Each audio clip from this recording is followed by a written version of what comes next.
In the worlds of Dungeons & Dragons, evil can take on many, many different forms. Mind flayers are humanoid purple octopi. Chromatic dragons are colorful lizards. Devils are charismatic humanoid fiends. Yet when it comes to the alignment of chaos and evil, there are few creatures that can beat the demon when it comes to the wide variety of forms the creature can take. Native to the Abyss, demons are more like a force of nature, engines of oblivion, than a collection of creatures. For in the Abyss, form follows function. Demons are ultimately mutable creatures, evolving to become better at what they do, no matter what strange form they take. And there are few things stranger than throwing chunks of one's own screaming flesh at their enemies. The burning hunger, the surprisingly dainty eaters, the abyssal artillery. Let's talk about the Solamith. So, what are we going to be covering? In this episode, first we're going to talk about what a Solamith is.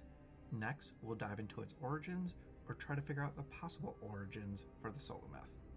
After that, we'll explore how I rebuilt the Solamith for the 2024 edition of D&D and how they fare in combat. We'll close out then with some ideas about how to add the Solamith not only as a monster of the week, but as part of an ongoing campaign. Solamith. Solamith? Solamith. Solamith. Solamith. I think I'm going with that one, I guess. It's probably going to end up both ways. Anywho, the Solamith came to the world with the Monster Manual 5 of 3rd edition. The Solamith is what I would call an odd demon, or at least a demon that really kind of stands out from the rest of its brethren. With Solamith demons, there's no complex backstory about how they came to be, no grand empire or breeding program that made these demons. Like all demons, they came from the Abyss, forged in that crucible to become better at what they do. Like I said, when it comes to demons and their bodies, form follows function, and this is especially true when it comes to the Solamith. Classified as fiends, the Solamith falls on the demon side of the equation of demons versus devils. While in our world, devils and demons often have similarities and spawn from the same mythology or source, that could not be further from the truth when it comes to Dungeons & Dragons. While both devils and demons are evil, it's with the other alignment where the two differ. In the case of the devils, they fall on the lawful side of the coin. Devils come from the plane of the 9 hells. They built their entire society on the concept of law, consisting of strict hierarchies that position devils on a ladder, allowing them to climb and surpass one another. Devils literally become other types of devils as they climb the ladder, or, in other cases, go down the ladder.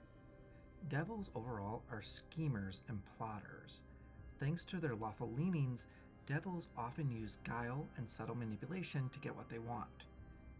Yet, they will not go with their whims, but always keep their eye on their current mission.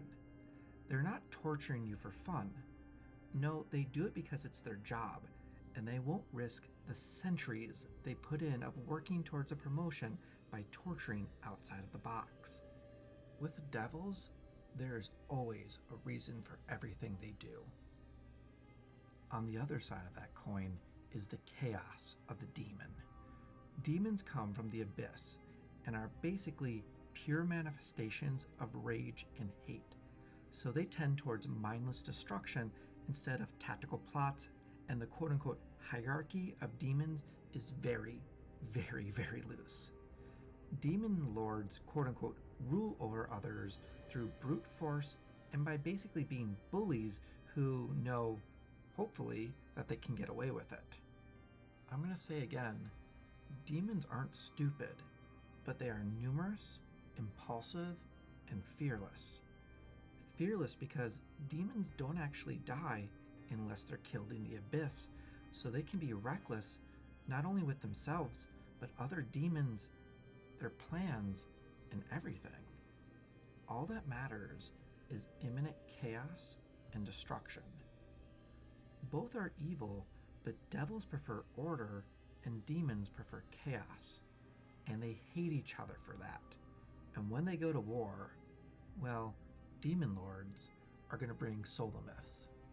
On the animalistic side, thanks to their low intelligence, Solamiths can be found on any of the layers of the abyss, wandering as fierce predators looking for their next meal until a powerful demon grabs them up to be artillery or maybe a sentry. Really, Solamiths can be summed up as a demon who eats people, and those people end up getting trapped in its belly, pressing to get out, trying to be free. And then the Solamith throws that little bit of flesh like artillery shells.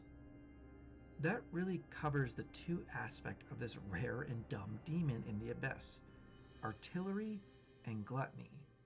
Or perhaps a way of summing that all up together, exploding hunger. Demons love violence. They want to destroy with as much pain as possible in the process. Demons love fighting. Well, that's how you destroy. Demons love war. That's how you destroy a lot of things. While devils respect authority and lead great battalions in battle, demons are utterly self-centered and respect only power. They are absurdly bad strategists and tacticians and could often just fight amongst each other as they do their enemies. Demonic warfare basically comes down to the seemingly limitless amount of demons that can be thrown in a fight. They aren't stupid, but demons are going to be very aggressive and use savage and destructive attacks without concern for their own troops. That's where the Solamith really comes in. As one might imagine, given the aggressive nature of demons, they lend themselves towards melee and close-range combat, which works out pretty well for demons since they tend to be big, tough, and scary. However, all the swords, axes, and claws in the abyss won't help you out for those pesky problems that keep running away or hiding. For those kind of problems, you need something that explodes. There are few problems that can't be solved by explosions. An enemy running, explode the ground they're trying to run on. An enemy hiding, explode where they're trying to hide. An enemy in a fort, explode the walls of that fort. Enter in the Solamith.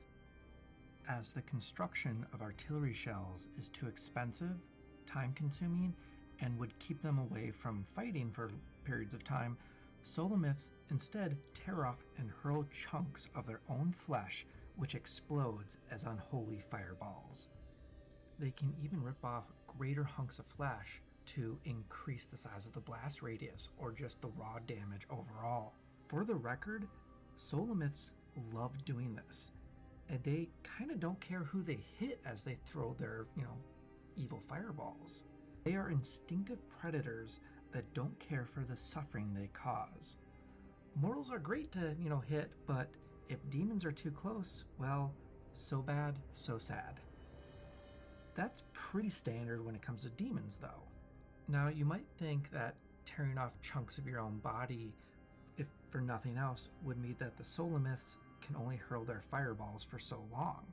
Well, the Abyss has an answer for everything, and as usual, it's pretty horrific. Thanks to their endless appetite, the Solamith has a lot of corpulent green flesh to, claw from and hurl. Where do they get all this flesh? What do they eat? Well, they basically eat souls in order to gain enough ammunition to keep going, and Solamith are always eating. On the gluttony side of things, the Solamith are driven by an insatiable, all-consuming hunger. Just look at the size and girth of a Solamith. One can only imagine how much food one of these can devour. Well, all of it. And really, there's just one type of food that they want: corpses. Whether they make them with their soulfire or claws, or just find one laying about, once these obese demons get their hands on a corpse, they will tear it apart like a wild animal. Then that's where it gets strange. Well, stranger. Solamith are described as, of all things, dainty eaters. Yes, this 10-foot corpulent monstrosity, it's a fine diner when it comes to the flesh of their victims, taking bites off dead bodies like it's 3-star Michelin food, and then slowly chewing to make sure they really savor the flavor. While I'm sure corpses are filling and all, so I'm told, that's not what Solamiths are hungry for as they take each delicate bite. They really savor each bite, appreciating each bit of the spiritual effervescence. Spiritual effervescence translating roughly into soul bubbles, like drinking champagne and getting that refreshing and intoxicating texture and taste of the bubbles. But instead of wine, it's the creature's soul. When it comes to D&D's standard cosmology, a corpse doesn't have a soul, usually. The soul has already left and headed to their final destination amongst the cosmic ocean. However, I figure it's like the crumbs at the bottom of a bag of chips.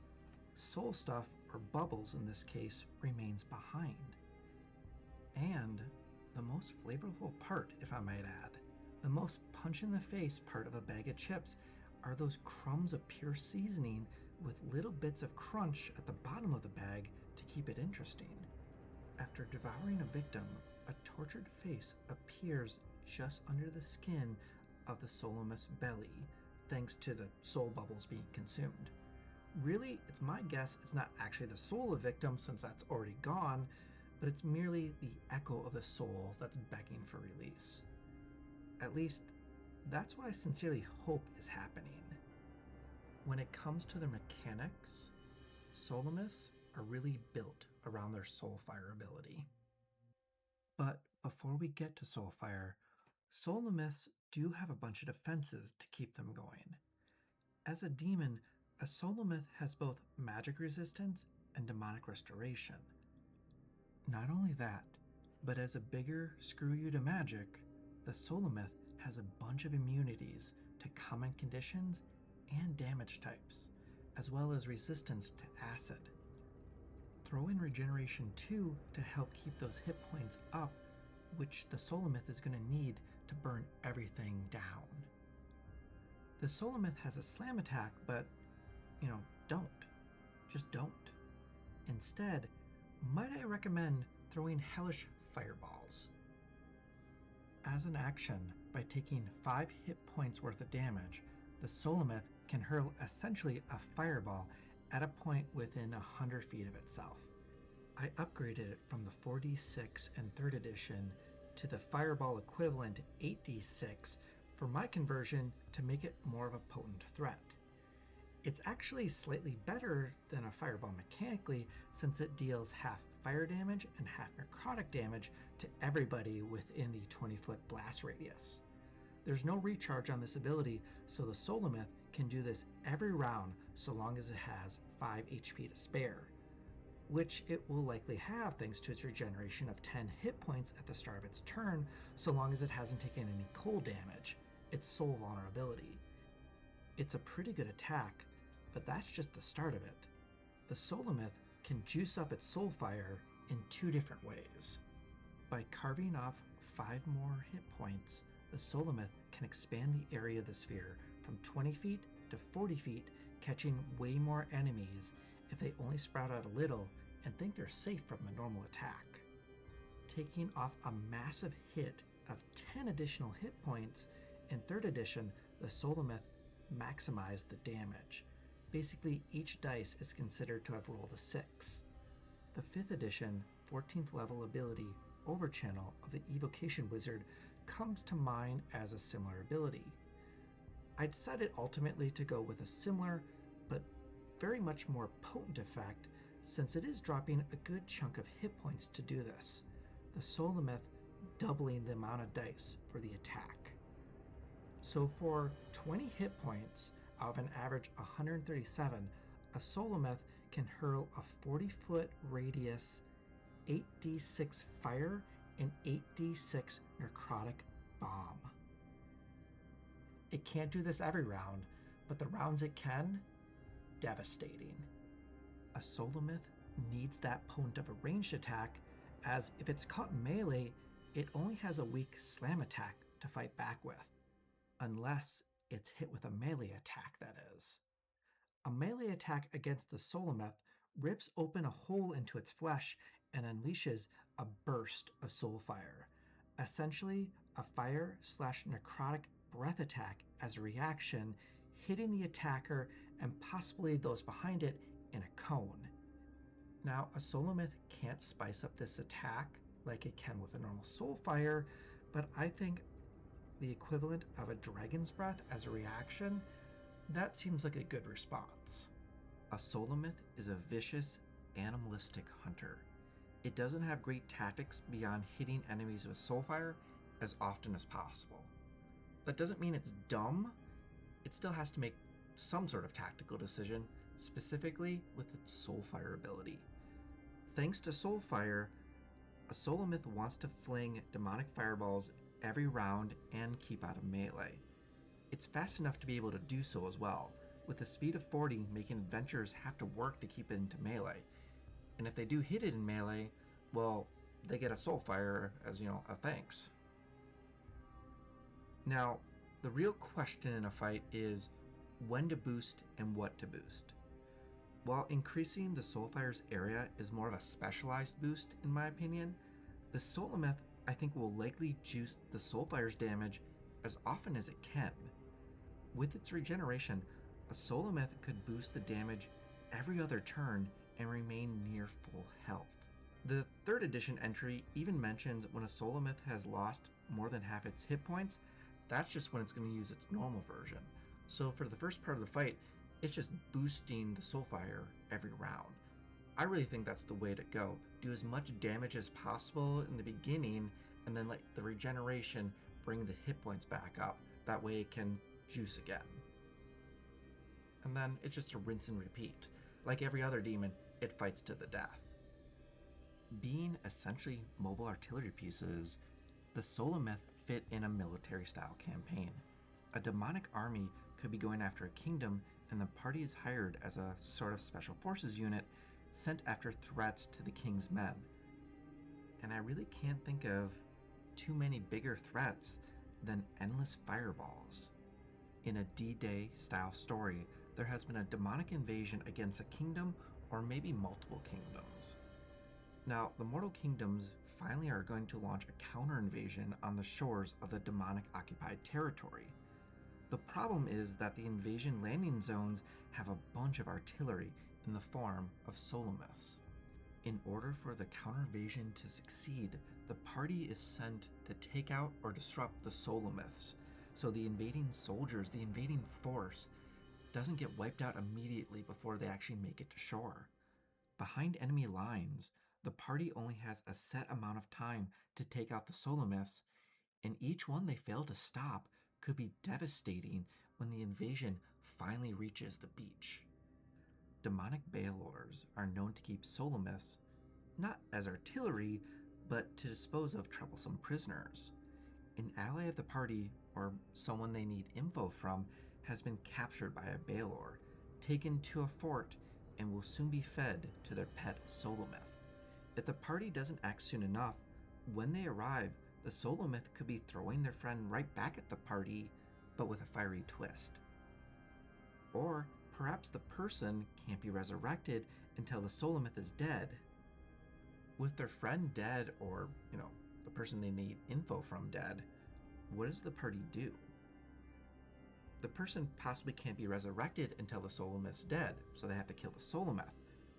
Or, to make it far more interesting, perhaps the party needs to cut the soul free, or the soul remnants free.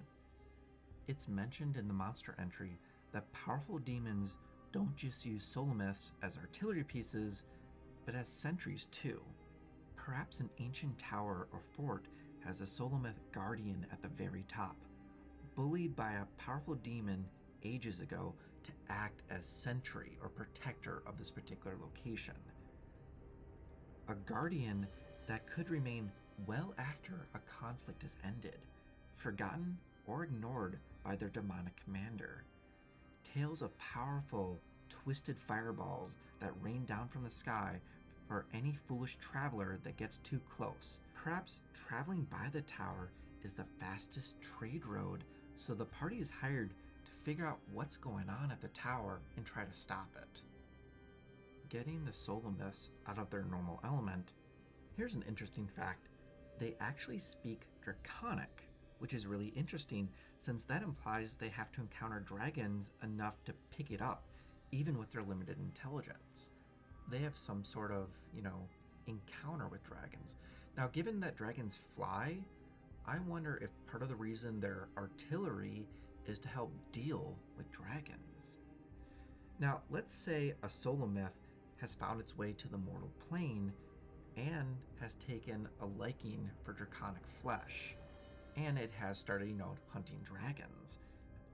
This could take the form of seeking the nests of friendly metallic young dragons who would just get blasted from a distance while trying to get teeth and claw on the Solamith. The party could be hired in the aftermath of one of the attacks on these nests, charged with discovering what exactly is behind the attacks on all the friendly dragons and ending its threat. There's a lot that we don't know about the Solamith thanks to its one appearance in D&D. We don't know if they have an abyssal layer of their own, but probably not since they're, found all over. We don't know if there's a demon lord that spawns them. Now, imagine a boss version of the Solamith, basically throwing evil meteor swarms every round. We don't even really know how the whole quote-unquote eating people thing really works. Are the souls still there, or are they just pieces? Can they communicate with the creatures they devour? Can they access their knowledge? To me, there's just a ton of potential in these monsters. While there isn't much known about the Solamith, that can be a boon just as much as it is a hindrance, as the Dungeon Master can decide those details and let the players sip on the bubbly, fizzy unknown that is throwing fireballs at them. And I think that is the best, and I hope you do too. In the description below, I have a link to a monster stat block for the Solamith updated to the 2024 edition of Dungeons & Dragons, ready for you to unleash upon your players. As we are a growing channel, if you found this interesting, please leave a like and a subscribe for all our future videos. It really does mean the world. Let me thank all of you for your time and wishing you all the best until we meet again for our next monster.